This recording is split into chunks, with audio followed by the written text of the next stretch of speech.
If you're anywhere between Gen Z, Millennial, and Gen X, which I am, like me, you probably once had a boss who was just profoundly technologically illiterate. Mine was about 15 years ago, and this boss, he fancied himself a CEO. He was so important, he was incapable of writing an email. And I don't mean like he couldn't write. I mean, he didn't know how to compose an email in an email program. So instead, he would walk into his marketing director's office and just tell her, write this email. And then he would talk at her for an hour till the email was written and sent by her on his behalf. I was often the recipient of these emails. And you could always tell when in a pinch he would try to write one himself, because it would be an email from his personal Hotmail and the whole message would be written in the subject line. And I don't mean like a sentence, I mean like 5 to 6 punctuated sentences entirely in the subject line, and the body was completely blank, not even a signature. The reason I'm telling you this story is because I want you to look through that lens at this photo.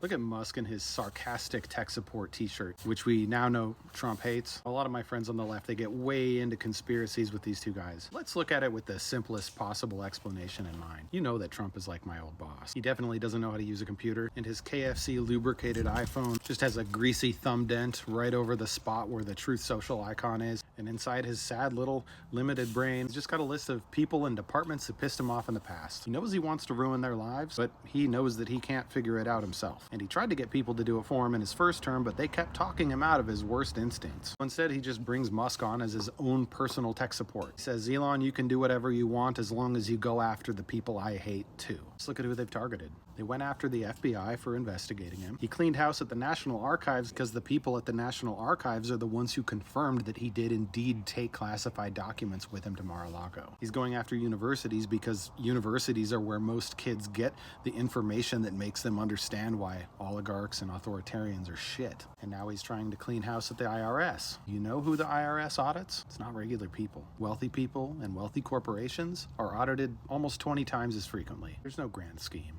There doesn't have to be a conspiracy. There's just chaos, distractions, vengeance, and destruction. And in the middle of it all, Donald Trump spinning everything as a victory, because to him, it is.